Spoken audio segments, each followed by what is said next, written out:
everybody. I'm Liz West, and today on Explained, we're going to walk you through what a healthy and independent life can look like. From tools for preventing serious illness to sensible ideas for active and engaged living, our experts will offer tips for maintaining your health and independence for decades to come. And we're going to start off with Rudy Buttignol. Rudy's the president of the Canadian Association of Retired Persons, a not-for-profit organization that advocates for and educates about, among other things, preventative health measures and community connectivity for Canadian seniors. Welcome, Rudy. Thanks for being here. It's great to be here. Thank you. One of the things that you promote is healthy aging, and that includes vaccines. And it feels like we've lost some of our momentum around vaccinations post-COVID.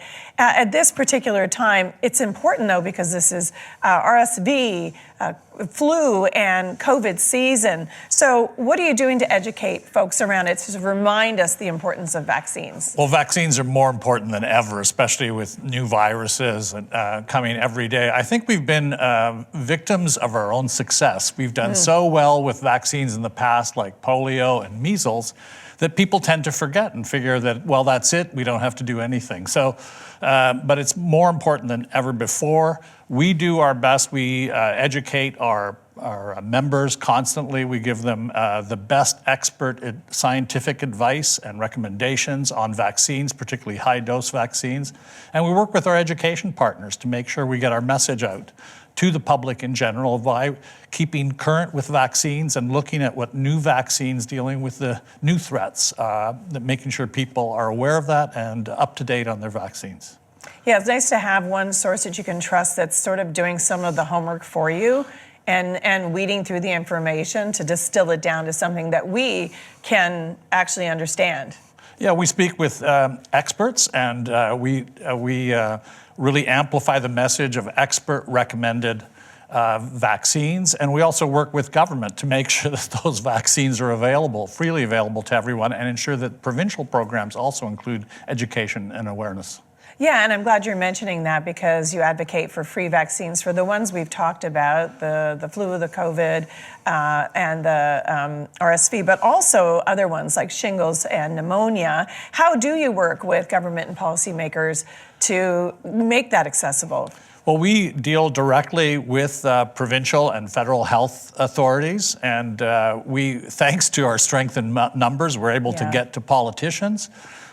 Just in the month of January, we had the chance to deal directly with the Alberta Minister of Health. Just a few days ago, I met with the federal seniors minister. And again, we're constantly advocating to governments, particularly provincial governments, why vaccines are important, but why it's important to make sure that they're free for everyone. I know we focused in the past on vaccines for seniors, but actually with a lot of vaccines are expert recommended for different age groups. And I think it's by making sure that we individually are vaccinated and safe, we keep our community safe, because I think that's the key. That's a great point. It doesn't work unless everybody's involved. And you brought up the number of members you have. I think it's around 254,000 in the country. That's a huge and powerful number. And we're headed towards an election, a federal election. Is this where you ramp up your efforts? This is where we bring our efforts, really, we focus them on the specific elections. We look at what our top priorities are, vaccinations right up there with them. And because of our strength in number, I'm reminded what a colleague said. He said, you know, we're old, we're grumpy, and we vote. And you know, sometimes in that order. Definitely in that order. And politicians are aware of that. And that's why when we ask to meet with provincial health ministers and premiers and top ministers and authorities, they meet us because they understand that we represent this powerful group of seniors who are quite involved and interested in advocating for great health for seniors and the society in general. And the number's only growing, really. Yes. And now I want to switch topics and talk about falls, because unfortunately, falling is something that seems to go hand in hand with aging. And I know that CARP has made this a priority to deal with. Why is that? Well, fall prevention is really important. It's the work advanced by one of our chapters, one of our 23 chapters. It's advanced by Ottawa. It's amazing how a change in level at your home that can be one step high can be that thing that has deadly consequences. You know, you fall, you break a hip, you end up becoming bedridden, you're more prone to things like pneumonia. So fall prevention is really important. Just the general awareness, why a handrail in the proper place is important, proper lighting, and maybe sometimes making sure that you alter your situation at home where possible to avoid those kind of steps. Those are the practical things that you can do. The other thing that everyone can do is making sure that you've got good body strength.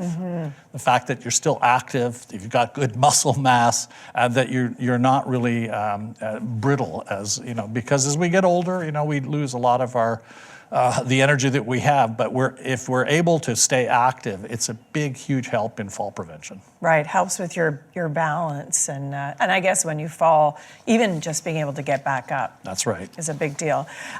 Let's talk about being socially active as we age, because that also matters beyond just your physical health. You can be affected through isolation, can come depression. What can be done to support both body and mental health?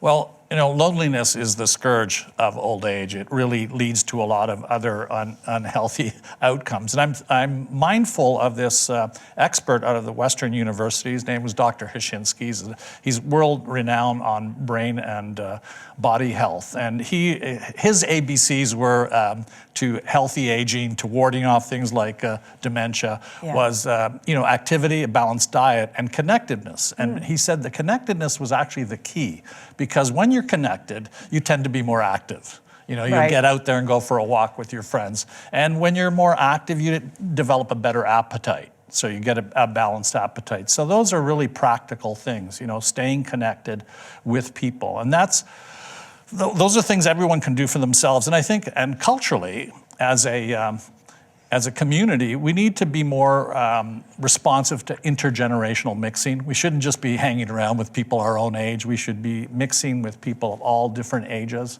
I think it's healthy. Yeah, that's a great way of positioning it. I also want to talk about aging at home, because I know that's a priority, and having a Canadian healthcare system that really supports the idea of aging in place. What are you doing to work on that? That's a top priority for us, aging in place, because almost everyone we speak to says, I want to stay in my home, if possible, to the very end. And that is possible for many people. You know, with our aging population, home care, care in your own community is the future. There's no way the institutions will be able to meet the demand of the aging population. And besides, it's what everybody wants. And it's cheaper for the healthcare system. In the end, it's vastly cheaper. Right. And also it's healthier for people because they want to stay connected to their community. They want to be able to walk to the corner store and socialize with that person they've met, to meet with their neighbors and that. So aging in place is really, really important. And we are advocating for making that as possible. Now, it's not possible for everyone. Long-term care, assisted living, those are there for those that need it, but so many people have the ability to just age in place. Yeah, and I think one of the benefits too is that then the individual's social circle and family is there to support them versus healthcare workers all the time. If you're in a hospital setting, for example, you're really dependent on staff, but when someone's aging at home, that means their friends, their family can support them as well, which helps everybody. It does help everybody. And besides, we all want to stay in our community. We're in homes for a good reason, that we've settled because we like the place and we like our neighbors and we like our friends. And that is, I think, important for keeping a good, healthy mindset. You know.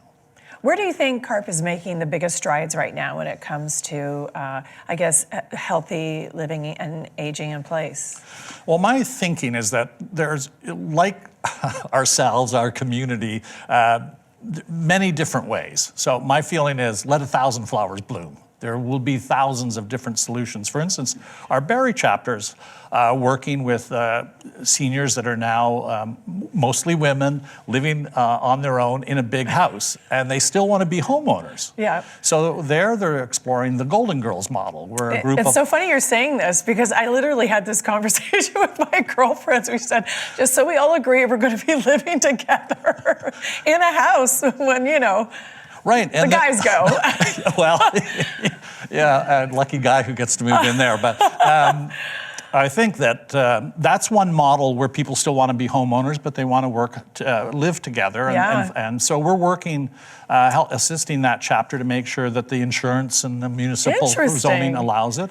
Another way is when you live in a big house is working with colleges and universities. Mm-hmm. Can you provide student accommodation in exchange for help around the house, help with the groceries? So there are a lot of different models. And again, let 1,000 flowers bloom. That's exciting. You never know what's around the corner. It's there's always new ideas being cooked up, and these sound fantastic. I love it. We got to think out of the box. Thank you so much, Rudy. How do people get in touch with CARP should they want to find out more? Well, that's really easy. It's go to our website. It's carp.ca. There's all the information that you'll need, and also I encourage everyone to join the movement. We're strong. Our voices are amplified. We're stronger in numbers, so join, and you get a benefit of information that comes out every week. And you get your voice heard, because sometimes that feels really good. That's the most important thing. People want to be heard. Yeah. Thank you so much for joining us. A pleasure. Thank you. Appreciate it. All right, later in the show, we're going to focus on lifestyle tips for healthy aging with Dr. Anthony Levinson and the Tonic's Jamie Bussin. But for now, let's talk about the idea of community and how it impacts health. And right now, we're joined by Yvonne Ziomecki-Fisher. Yvonne is the Chief Customer Brand and Advice Officer at HomeEquity Bank. That's a CARP recommended partner whose mission it is to help customers find and fund their purpose in retirement. And welcome, Yvonne. How are you? I'm great, thank you. Good. So I've been hearing about this term, the triangle of happiness, and I'm hoping you can tell me more about that. What does it mean? Absolutely. So triangle of happiness is this concept from a university in Australia, and basically identifies three things that we need in life to be happy. One is financial stability, so having enough money to do what we want to do. The second one is relationships, so having meaningful connections, meaningful relationships. Rudy just talked about that. And the third one is a sense of purpose. So when you wake up in the morning, do you actually have a sense of purpose? Do you know how you're spending your time? Do you feel like your time is spent in most valuable ways? So funds, community, and purpose. Purpose, exactly. Oh, wonderful. We're going to dig into that, because community can be defined in different ways. Ultimately, when in retirement, it's usually about where you live. You left the workplace and that community. So what are your insights on why it's so important for your customers to really build and maintain those strong new community ties, really? So we did a study with Canadians 45 plus in the fall of last year. We got a lot of interesting information. Community is definitely one of the more important things people talked about. So, you know, when you leave your workplace or when you leave kind of the regular routine, having a sense of community is really important. So it could be your neighbors, your friends, your local store, just having those routines, because work usually forces routines on us, and then you go home and you wake up on your first day and you have to figure out new routines. So having friends you can grab a coffee with, having someone you can go and play pickleball with or go and see a movie is really important. You know, isolation can happen. People find that work was their entire identity. So once the work is gone, they don't know who they are. And if they have a really good circle of friends or that community around them, they will reinforce, you know, Yvonne, you're not just about the job. You're the person, you know, who likes to have fun. You're a person who likes to spend time with your kids. So that is really important. And also, you know, for us, women at our age, we're probably going to live till our 80s, if you know. In a house together, as you just heard. Can I move in? Actually, I went in on that list. So it's also important to kind of plan ahead, like who is that community that you're going to move with, the physical fitness, being engaged. And what we found through the survey is as people get older, their sense of community actually increases, because they're making very thoughtful, very deliberate decisions on who they are spending their time with. Yeah.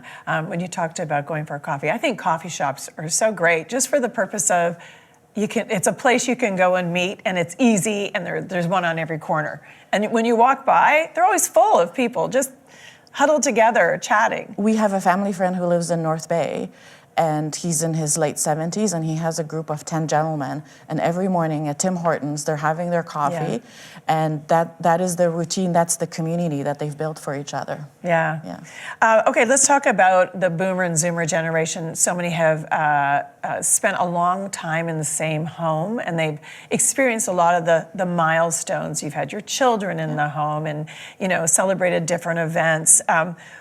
What do you think the benefits are to that? So I think about my parents. My parents live in Poland, and they have a modest townhome. They've lived there for a very long time. And there's a couple of things. So like you said, there's memories of all the different events that we had and family coming together that are really precious. And they come with stuff. They come with photo albums. They come with, birthday gifts, anniversary gifts. Mementos. Exactly. So it's hard to, if they were to move, where does that stuff go? And does that mean you're purging your past? So that's something really difficult to think about.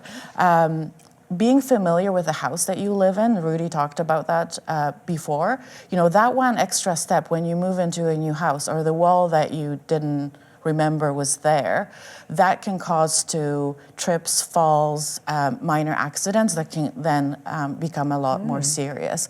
And then back to the community, right? My parents, they have their routine. They know where the bus stop is and what time the bus comes to take them downtown. They go to the grocery store. The pharmacist knows them, even if they forget the documents to show. So it actually takes a lot of stress and pressure being in an environment that you're comfortable with. And as we age, there's just too much happening and too many decisions to be made. So things that can kind of stay the same and take the pressure off are important. 9 in 10 aging Canadians want to stay in the home that they're currently living in because of that, and also, in home care is a lot easier than being in a hospital and long-term home. And I know the idea of downsizing can be overwhelming and almost paralyzing for someone who has to think about, what do I do with my stuff? Absolutely. So, downsizing, I feel like there are two parts to downsizing. One is the financial one. People often think, if I sell this house and I buy a smaller house, I'm going to free up money for retirement or to travel, supplement my income. But the reality is, once you pay the realtor, once you move outside the area that you're comfortable because you're downsizing, once you start selling your stuff and you have to pay somebody to help you through that, you're not winning a lottery by downsizing unless you drastically change your lifestyle. And that may have an impact on the emotional side. So that's the other side, is getting rid of memories. I have boxes of cards that my girls have written for me, and they're preciously stored. Like if I had to downsize at some point, how do you make decisions? Which pictures are you keeping, or handwritten notes? So I think it can work for some people and makes sense in some circumstances, but you probably need a longer time. You should talk to your family, your friends, and you should really think through it. It's hard to reverse the decision. Yeah. Oh, yeah. Absolutely. Can't get your house back. Nope. If you're sorry. Okay, let's talk about contributing to your community, because that's such an important thing too, and it sort of relates to this third part of the triangle, which is the purpose. Yes. And that might be easy for some folks, but what advice do you give to someone who wants to find their purpose? I think there's a couple of dimensions that we hear about from people we talk to. So one is volunteering. And volunteering, I think volunteering is the best if you're doing something that you really love. So I love an organization that helps immigrants with clothing and educational programs, training programs. That speaks to me. I'm an immigrant. I like clothes. I like education. It works really, really well. So finding something that resonates with you.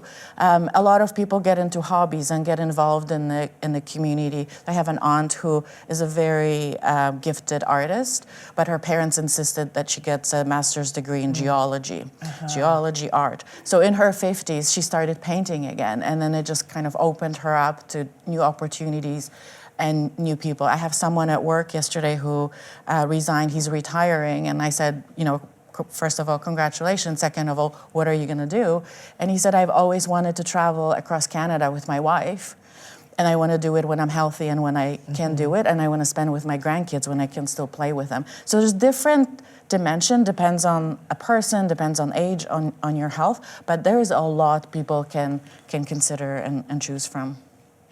You've also talked about funds and money and how that can be an important factor to having a happy life. For some people, the idea of the traveling across the country or making memories for your family, a barrier can be, do I have the funds to do this? How can you fund that, for example? So, there's different ways, right? Some people have savings. They've been great savers, although interest rates haven't been great, so maybe those savings haven't built up. So that's one way. Another way is people who own a house. Oftentimes it's paid off, and they can access equity in the home. Some people have pensions, so that's a steady source of income. What we know about pensions is with inflation and cost of living increasing, the pensions are not really keeping up with the costs that people have to bear. So, when we talk to people about financing needs in retirement, we talk about lines of credit. So if you own a home, you can get a line of credit. You do have to show that you have some income and you can make payments on the line of credit. Or we talk to them about CHIP, Canadian Home Income Plan, where you can get money from the house and you don't have to pay interest until you sell the house or you move out of the house. So interest accumulates, but it gets to be paid later. And we're finding people are a lot more open now to talk about finances than maybe when I joined the company 10 years ago. It was a little bit of a taboo to talk about money. Now people are more curious and they want to look into things and find solutions that are best for them. And it sounds like from what you've just described, there are a variety, there's a menu of solutions, and you probably personalize it on a case-by-case basis. Let's talk about the reverse mortgage. How does someone know that they're a good candidate for that? Well, the easiest way to figure out how much money you could get, which is the number one question we get from people, is you come to our website, chip.ca. It has a lot of information. We find people are not quick to make financial decisions in retirement. They really want to be educated, so there's a lot of information on the website. But there's also calculators, so you can find out based on your age, the value of your house, how much you could qualify for. People also worry about, what happens? Does the bank take over the house, or what happens if I stay in the house for a long time? So there's calculators to figure out, if you stay in the house 20, 30 years at this interest rate, how much money are you still going to have at the end of the term? People find that very, very helpful. There's different ways people use the money. People use it to pay off a conventional mortgage because mortgage payments have been going up with higher interest rates, so that's hard to keep up with on top of inflation. People use it as a pension, so they may qualify for $500,000, but they only take $2,000 a month, and that's enough for Tim Hortons coffees, wings on Fridays, little in-province trip. And then people are using it in a different way. So because we're living longer, they're using it to help their families. So help kids get into the real estate market or fund at university education in another country. Just a really, really wide range. And I love hearing all the stories and how the landscape is changing. And I think it's probably worth mentioning that HomeEquity Bank is a bank. Yes. And that if someone is listening and thinking, yeah, but I deal with my bank over here, you're regulated just like all the major banks. Yes, and we actually work with a lot of them. So if you don't want to come to us directly, you can go to the bank that you deal with. We have partnership with them. But yes, we're regulated by the same regulator. Any client who goes to get a reverse mortgage actually has to go and get independent legal advice because we want to make sure that they are protected and that we are protected down the road. I wholeheartedly recommend people at least look into it and see if it's an option for them. Great. And when it comes to making the decision about should I stay in my home, what are the kinds of things it's wise to think about? Well, I think it's wise to think about the lifestyle. What sort of lifestyle do I want to keep? How important is the community? How connected am I to the community? The house itself, is it too big? Is the upkeep too much? I have a family friend who lives in a really big house with a gorgeous pool. She's 85, and she's keeping the house because that's the gathering place for the family. So she hosts dinners for 25 plus. In the summer, all the grandkids and great-grandkids are there. So there are financial considerations, there are lifestyle, and there are emotional considerations for people. And I guess also if you're going to have to retrofit it in any way, maybe you want to add a powder room to the main floor or a bedroom or whatever to sort of factor in, do I need, some money to do that at some point? Yes, right? And you can ask an occupational therapist. They can come into your house and do an assessment and show you which areas need a little bit of a retrofit. Great, Yvonne. So where can people find more information on your financial products and things like a reverse mortgage? So they can go to chip.ca or they can call 1-888-592-2447 and get a copy of the book that I co-wrote on reverse mortgages. Well, and I just happen to have that book. Wow. And I'll tell you, everybody, when you're leaving the studio, our audience is going to get a copy of this as well. So that's fun. I would throw this out there, but I would probably hit someone in the face, so I'm not going to do that. Thank you so much for being with us, Yvonne. Have a great day. Thank you very much. Well, we've talked about the importance of community, and if you're not a homeowner or if you're maintaining your home is just too much to handle on your own, many seniors will opt for apartments in a retirement community, but not all retirement communities are created equal, as we know. Joining us now is Heather Janes. Heather is the CEO of Christie Gardens and a change maker in the sector. She's here to discuss how her team fosters healthy aging and a healthy living environment for both residents and staff. And thanks so much for being with us today, Heather. Thanks for having me. Christie Gardens is not for profit. So what difference does that make? The retirement sector is large. I love the conversation today because there is such a wide spectrum of opportunities out there to either stay in your home or to move. There are a lot of for-profit and not-for-profit companies out there. Mm-hmm. There are good people working on both sides. One of the things that's challenging about our sector, about the healthcare sector in this province, is that government funds go towards for-profit companies that ultimately have a high priority on their shareholders. It's very difficult at the end of the day to make decisions that prioritize elders when you have the pressure of shareholders. So again, good people working on both sides, but a not-for-profit community can often be more flexible and more nimble. We're a standalone company, so we also have the ability to innovate and move differently. And any surpluses that we make go back into the home, go back into elder care. What do you mean by standalone? We are we don't belong to a larger chain. And we just celebrated our 40th anniversary, so we've been giving this kind of care in Toronto for a long time. 40 years young, as we say. Yes. You are patient-forward wellness and fitness-forward, too. So can you explain what that means?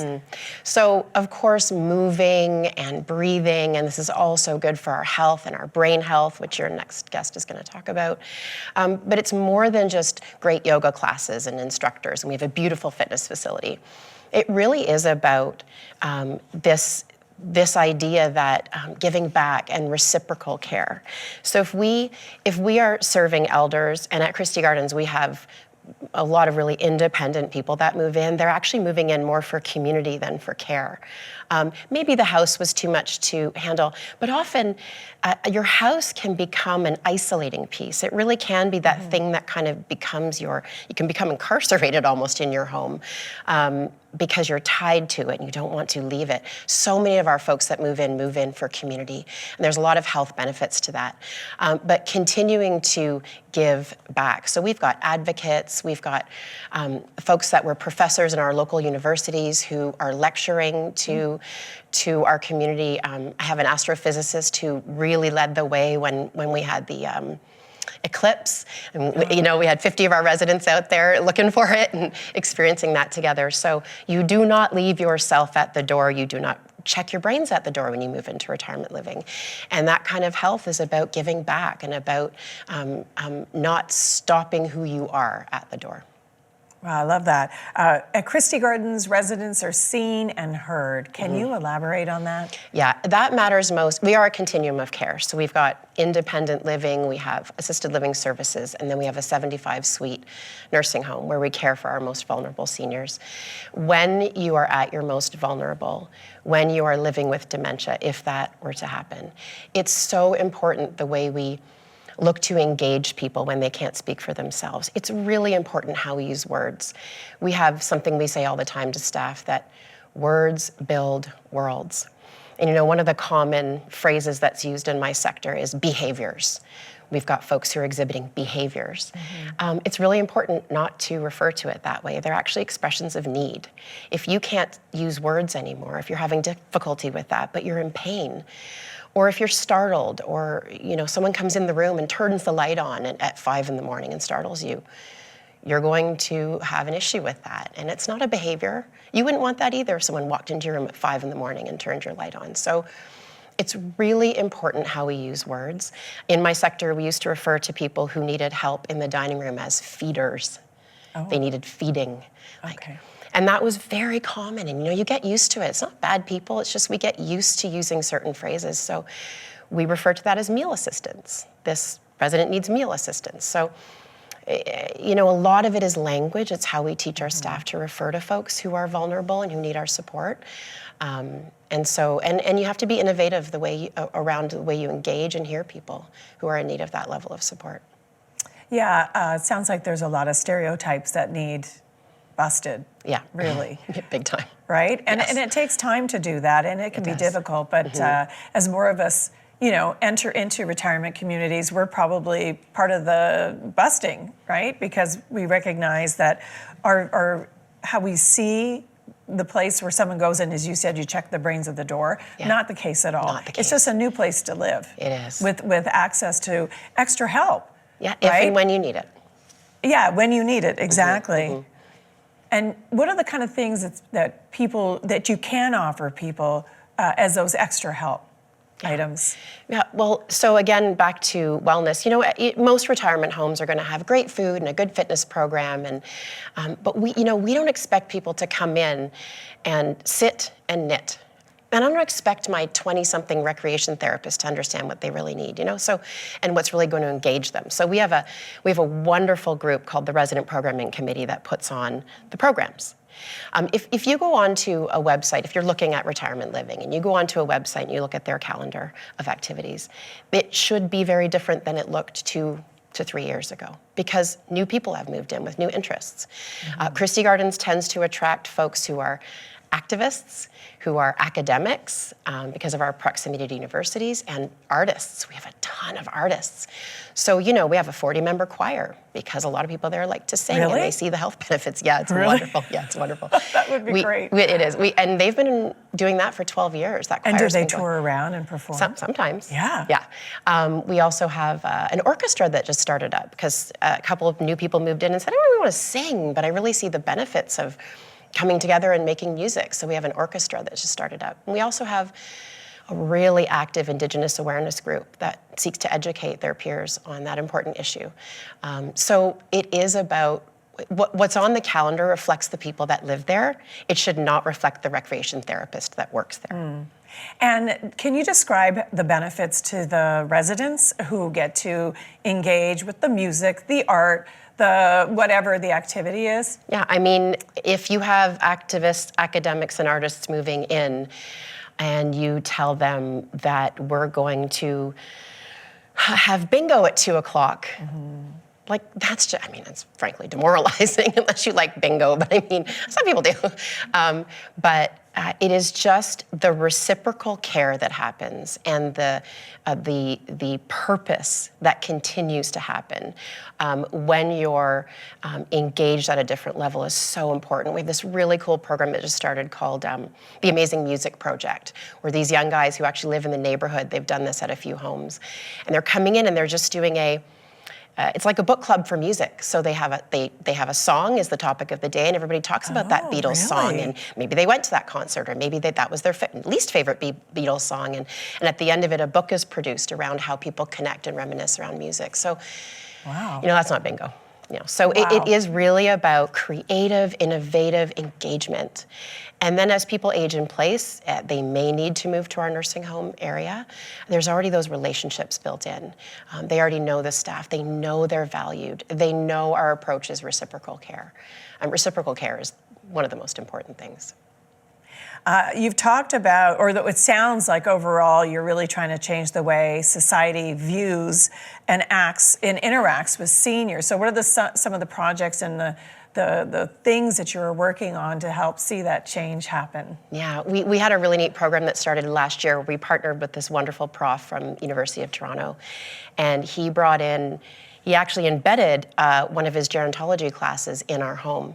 So every Friday morning. What does that mean? Yeah, so every Friday morning, 25 students from the U of T, undergrad students taking a gerontology course, come to our home and take that class inside of our home.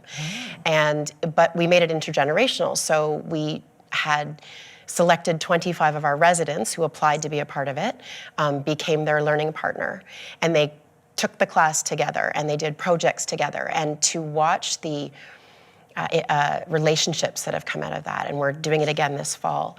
So intergenerational programs have become really important. So we've been going around to conferences and just saying to other homes, you got a room in your home, you have a university in your town, do this thing, because the benefit to the kids who came in and were really kind of like nervous to be around the elders, and even the elders themselves had ageism towards the kids, but then by the end of the semester, just watching how they had become friends, truly friends. And these kids still come and they take someone out to dinner, and so intergenerational programs, and we've heard that today already, are super important. But just challenging ageism in general. We have a PR campaign happening right now that basically says, never stop being you. Whether you stay at home and receive home care, whether you choose to move into a community, don't leave yourself at the door. You were a lawyer, keep advocating. You were an astrophysicist, keep lecturing. We want you to. We want all of you. We've got journalists that live at Christie who are still writing. Like, why not? Like, don't stop being you is really the message. Okay, that is a great message. I love it. Thank you so much, Heather, and congratulations on everything that's happened, and good luck with all your efforts. Thank you. How can people find out more about Christie Gardens? Well, website, good old-fashioned website. We're also on Instagram, of course, and those fun spaces, but christiegardens.org is our website. And you can see some of the cool things our foundation is doing around this ageism campaign. Great, thanks so much. Thank you. Next up, we're going to tackle the topic of brain health. More than 750,000 Canadians began the new year living with a form of dementia. Yeah, a number expected to actually climb to 1 million by 2030. That according to the Alzheimer's Society of Canada. And a big part of it has to do with the aging population and the reality that people are living longer. So to dig into this, we're joined by Dr. Anthony Levinson. Dr. Levinson is a psychiatrist, and a professor in the Faculty of Health Sciences at Hamilton's McMaster University, and he's a contributor to McMaster's Optimal Aging Portal, an online source for healthy aging information. Welcome, and thanks for being here. Thank you very much. Okay, so that number that I gave out about the increasing amount of dementia cases, it's kind of staggering, and I'm sure people are a little gobsmacked at hearing that. But we're hearing that there's a way to modify the risk factors.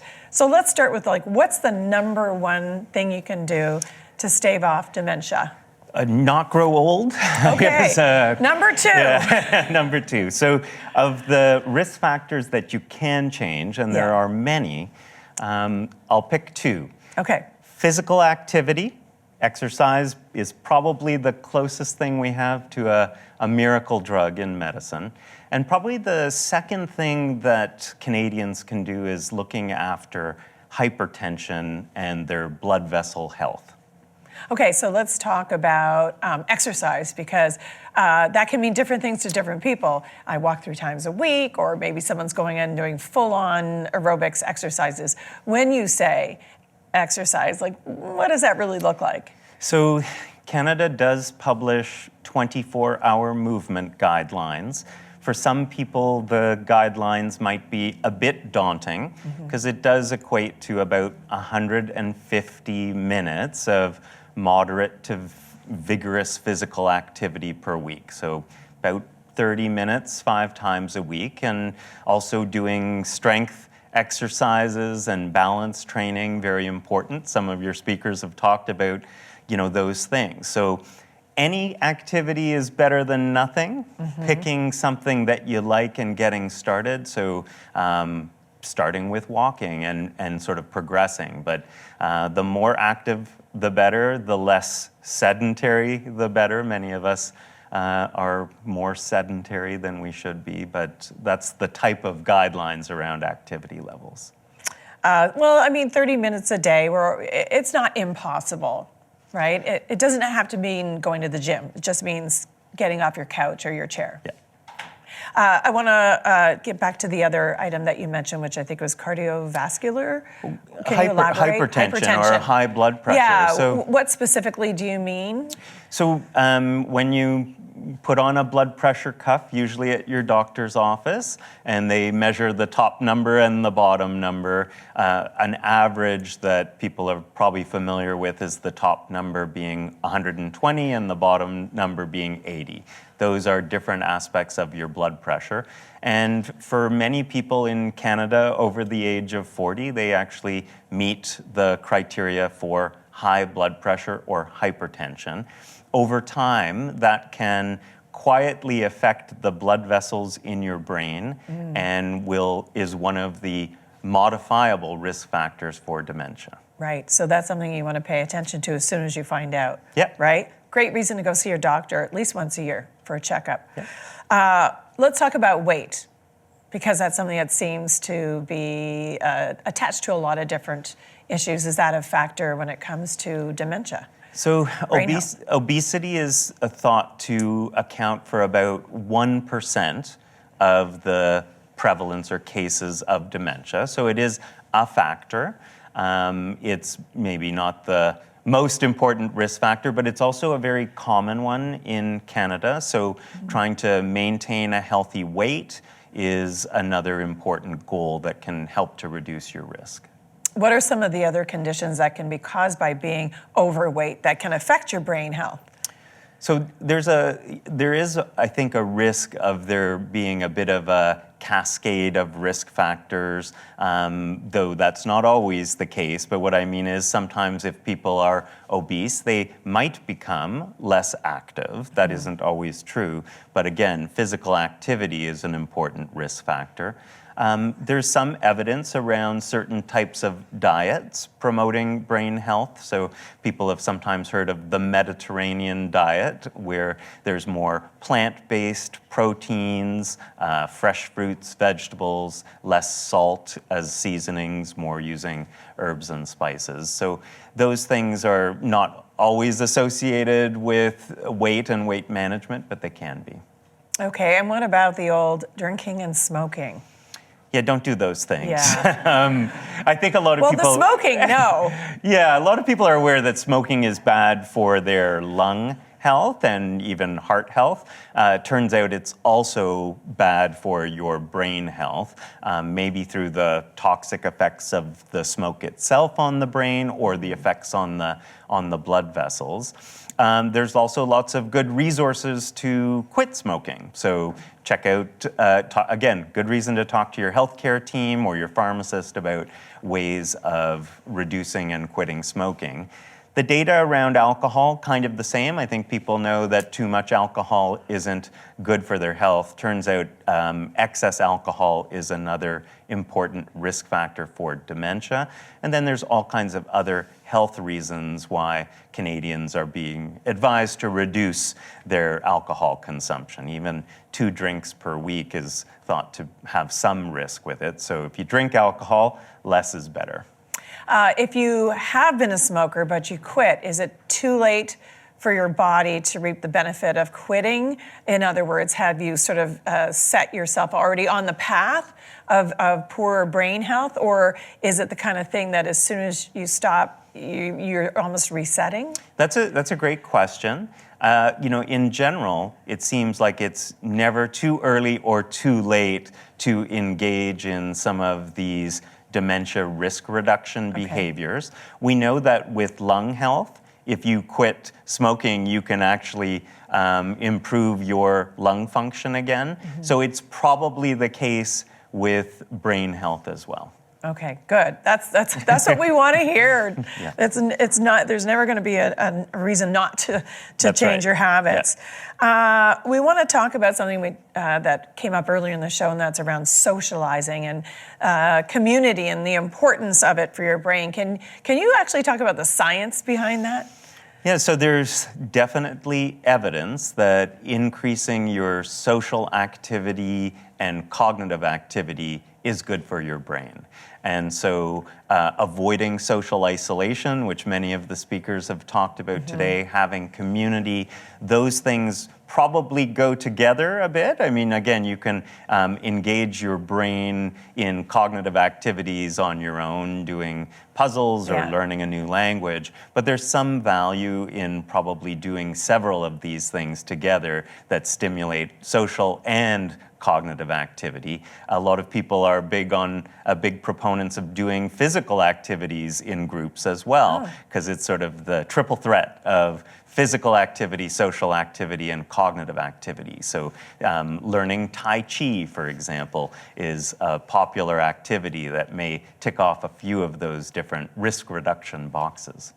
Is there anything we've left out? Any other tips for reducing dementia? It feels like there's new information coming out on a regular basis, discoveries around dementia and the everyday things that we can do to help ourselves. Yeah, it is a bit of I think, a good news story about this appreciation for how much we can actually reduce our risk. A couple of key conditions that are also very common, looking after hearing loss. So protect your hearing when you're young, get it checked. What? Sorry, I had to do that. Terrible. So hearing and vision. So, if you have visual symptoms, get them checked. Things like having cataract surgery or getting treatment for cataracts or glaucoma, protecting your vision. And the last one is there seems to be a risk associated with depression. Lots of good treatments for depression. So if you or a loved one have low mood, another thing to get assessed, because treatment may also reduce your risk of dementia down the road. So important to hear all these things. Wow, thank you. I do want to ask you, is dementia reversible? So in most cases, most of the common forms of dementia are not reversible, and we don't really have any miracle treatments, which is why reducing risk and prevention is so important. It is very important, though, there are a lot of things like medication side effects that can look like dementia but are actually treatable. So it's another important reason to get a proper medical assessment if you're having symptoms like memory problems that people are saying, well, we're worried about your brain. Get it checked out because it might be something treatable. Wow, okay, great. Where do people go to find out more information? So we do have on our dementiarisk.ca website. It's actually on the McMaster Optimal Aging portal, but it's a curriculum that you can learn more about dementia risk reduction. Wonderful. Thanks so much for being with us today. You're welcome. Appreciate it. All right, we've just heard how good lifestyle habits can support brain health and reduce the risk of dementia. But what about what is often called our second brain, your gut, and maintaining a healthy digestive system? To discuss, we're joined by Jamie Bussin. Jamie's the host and producer of The Tonic, heard Saturdays and Sundays at 11 a.m. on Zoomer Radio. He also writes a weekly newsletter that is chock full of tips for healthy aging, and he joins us now. Thank you so much, Jamie. Nice to see you. Hey, Liz, how are you? I'm good. Let's talk about the gut. We've talked do about it. the brain. Let's go right to the gut, and I know that you're the perfect person to talk to about it, and this microbiome, which is the ecosystem of microbes, not words that we use necessarily every day, but they do live in your intestines and play a big role in your health overall. So I'm wondering if you can tell us which microbiomes are the most important and why. Well, your gut microbiome sort of impacts all of your systems, right? It's all interconnected, and there's a lot of research that's come out about the gut-brain axis through the vagus nerve. So when we're talking about our gut microbiome, we're talking about our lower intestines for the most part, and what's going on in there is the bacteria helps to break down the food that enzymes produced by your body can't. So there's good bacteria and there's bad bacteria. Probiotics are the good ones. Okay, and what are the bad ones? The ones that aren't the probiotics, but How the do ones, they get in there? well, We're born with them? you know, airborne infections, food that you're eating that isn't great, you know, Okay. and they exist in your gut, you know, all the time. There's billions and billions of them. You just hope the good outweigh the bad. Exactly. Well, Okay. that's what we have to do. We have to make sure that we're getting the good ones in there. Right, to go to battle for you. To do that and to help you get the nutrients out of the food that you're eating. What some of the bacteria does, the good ones, is it helps break down the food that the enzymes that your body creates can't break down. Right. Is that because we're of the food that we eat now, that we maybe is more processed, or? It's an age-old symbiotic relationship. Like we've had bacteria in our systems for forever, and they play a role in the digestion, which helps us get the nutrients that we need to survive. Okay, let's talk about fermentation, fermented things. Yeah. It's something that's sort of a bit of a buzzword right now. What are the benefits of fermented foods, and can you give me some examples? Sure. Well, it's a natural way to get the good bacteria, the probiotics, into your system. So examples are sauerkraut or kombucha or kimchi. There are yogurts that have probiotics in them, and cheese as well. So you know, if you go to the supermarket, you may see some yogurts, they're adding probiotics into it. So that's a way of getting it in if you're not into the fermented foods, which are kind of sharp and tasting and a little tart. It's not for everybody. So if you don't like those foods, you can get it through yogurt or cheese or even supplements. I say put it in a blender with your favorite fruit, and it helps make everything taste better, right? For sure. If you're having gut discomfort, and like I have several friends that complain about feeling bloated, and they don't know what's wrong, but when they eat, they just don't feel good. Right. What do the experts recommend you do? Well, one thing you could do is try an elimination diet. So people may be familiar with the phrase FODMAP. That's one diet which is meant to be done on a temporary basis. It was called FODMAP. FODMAP. Does that stand for something? It does. I can't remember all. Okay. It's an acronym, but Okay. basically, what you would do is an elimination diet. For a lot of people, the gut inflammation comes from eating hyper-processed foods. So if you're shopping, the good stuff to eat is the fruits, the vegetables, the meat, the dairy. But in the center aisles, you have all those boxed goods and pre-prepared foods. Those tend to be the hyper-processed foods, and they have a lot of sugar and chemicals which can cause agitation. You can cut those out. For other people, they may have food sensitivities. For example, they may be sensitive to gluten, or they may be sensitive to lactose.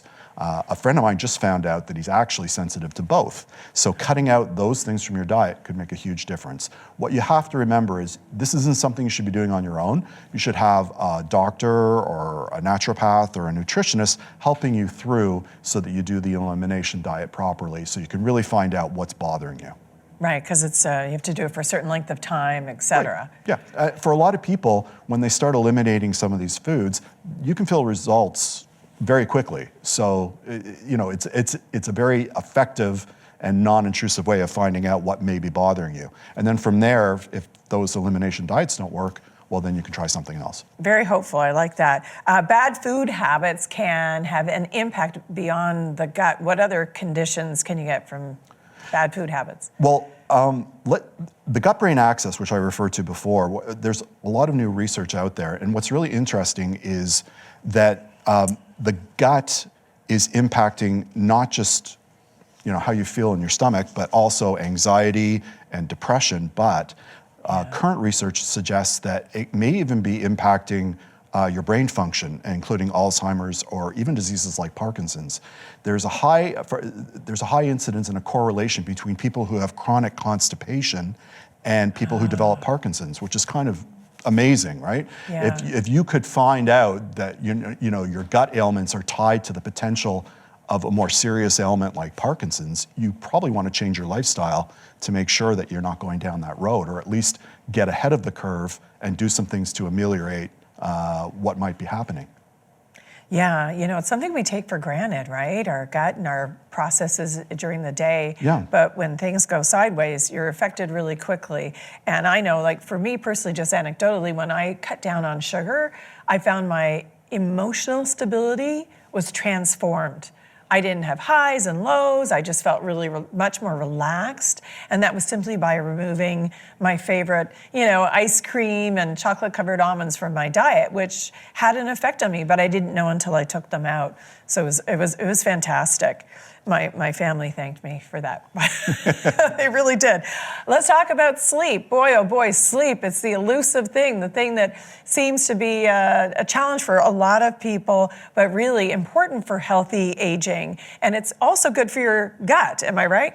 Yeah, I mean, at The Tonic, we sort of espouse the fundamental interconnectedness of everything. So, sleep, exercise, diet, mindfulness, it's all sort of together, right? Like if you're eating well, if you're exercising, you're going to get a better night's sleep. Sleep is when your body regenerates. You need quality sleep so that your body feels better. And if you are suffering from inflammation in your gut, getting a good night's sleep can help with that. That's when your body recovers.